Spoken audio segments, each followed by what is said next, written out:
کہ دنیا میں جس کا مال تم نے چرایا ہے، جس کا مال تم نے ہڑپ کیا ہے، تمہاری موت آنے سے پہلے یا تو اسے دے دو، نہیں تو جا کر معافی مانگ لو۔ بھائی ایک زمانے میں تمہارے کھیت کے آمان چرایا تھا، نارالان چرایا تھا، کھیت میں گھس گھس کو پھلیاں چرا لے کھایا تھا، مجھے معاف کرو، جا معافی مانگو، معافی مانگو۔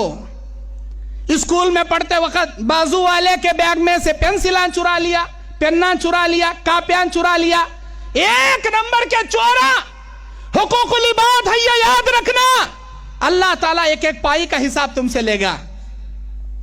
اگر تم نے دنیا میں کسی پر ظلم کیا ہے، کسی کو دل کو ٹھیس پہنچایا ہے، کسی کو ناحق گالی دی ہے، کسی کو پکڑ لے کر ناحق مارا ہے، تمہاری موت آنے سے پہلے معافی مانگ لو، ورنہ وہ اللہ کا بندہ کل قیامت کے دن تمہارا دامن اللہ کے دربار میں پکڑ لے گا، کہے گا اللہ ہمارا بدلہ دلا، اس نے ہم پر ظلم کیا۔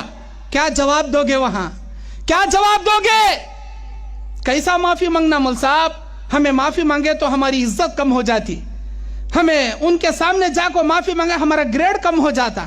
کیا کرتی دنیا کا پوزیشن، دنیا کا گریڈ، قیامت کی عزت سب سے بڑی عزت، قیامت کی ذلت سب سے بڑی ذلت، یاد رکھنا، قیامت میں ذلیل مت ہونا۔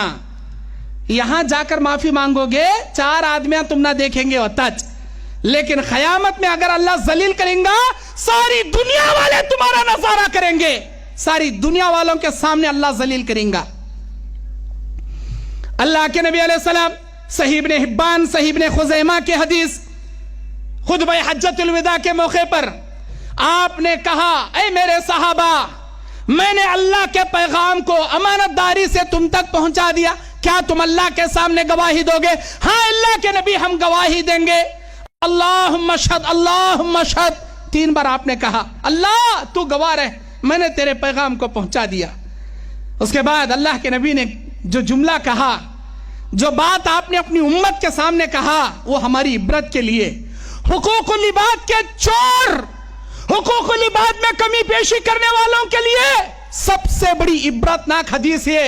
کائنات کے پیغمبر، ہم سب کے نبی، رحمت للعالمین جناب محمد الرسول اللہ صلی اللہ علیہ وسلم خطبہ حجۃ الوداع کے میدان میں اعلان کر رہے ہیں، اے میرے صحابہ، اگر میں نے تمہارے درمیان اتنے سال زندگی گزارا، میرے زبان سے یا میرے ہاتھوں سے جانے انجانے میں کسی کو تکلیف پہنچی ہو، میں معافی مانگتا ہوں محمد ابن عبداللہ کو وہ معاف کر دے۔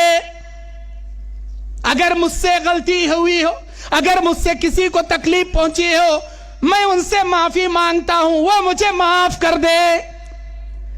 اگر کوئی معاف نہیں کرنا چاہتا، وہ آ کر مجھے بدلہ لے لے، میں حاضر ہوں۔ آپ کا یہ اعلان سن کر ایک صحابی اٹھ کر کھڑے ہوئے، ان کا نام عبداللہ ابن عتیق تھا۔ وہ کہنے لگے اللہ کے نبی، آپ نے مجھ پر مارا تھا ایک مرتبہ، میں بھی مار کر بدلہ لوں گا، میں معاف نہیں کروں گا۔ صحابہ تعجب، نبی کو مارنے کی بات کرتا ہے، سارے صحابہ حیران۔ عمر بن خطاب نے کہا اے اللہ کے نبی، یہ مومن کے روپ میں منافق لگتا ہے، آپ ہاں کہیے، عمر کی تلوار اس کے گردن اڑا دے گی۔ نبی نے کہا اسے کچھ مت کہیے، اسے سامنے بلائیے۔ اسے بلایا گیا، کہا کہ بھائی میں نے کب تجھ پر ظلم کیا، میں نے کب تم کو مارا؟ ہاں اللہ کے نبی آپ نے مارا تھا، میں بھی ماروں گا۔ اللہ کے نبی کوڑا منگائے، کوڑا لا کر اس بھائی کے ہاتھ میں دے دیا گیا۔ وہ بھائی کوڑا لے کر کہتا ہے اے اللہ کے نبی انصاف کیجئے، جب آپ نے مجھے مارا، اے اللہ کے نبی میرے پیٹھ پر چادر نہیں تھی، آج آپ کی پیٹھ پر چادر ہے، انصاف کا تقاضا ہے، چادر کو ہٹائیے، میں بھی ویسے ماروں گا جیسے آپ نے مجھے مارا۔ اللہ اکبر۔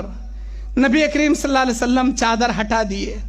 آپ نے کہا لے بھائی کتنے مارتا مار لے، مجھے تو یاد نہیں میں نے کب مارا، مار لے۔ اللہ کے نبی پلٹ گئے، مارنے کے لیے وہ صحابی کوڑا اوپر اٹھائے، ہاتھ اپنا اوپر اٹھائے، مارنے کے لیے ہاتھ اٹھائے، ہاتھ کانپنے لگا، ہاتھ سے کوڑا نیچے گر گیا، وہ نبی اکرم صلی اللہ علیہ وسلم سے لپٹ گئے اور گردن کے نیچے نبی کے پیٹھ پر جو مہر نبوت تھی اسے چومنے لگے، اسے بوسہ دینے لگے۔ آپ نے پوچھا اے میرے صحابی یہ تم کیا کر رہے ہو؟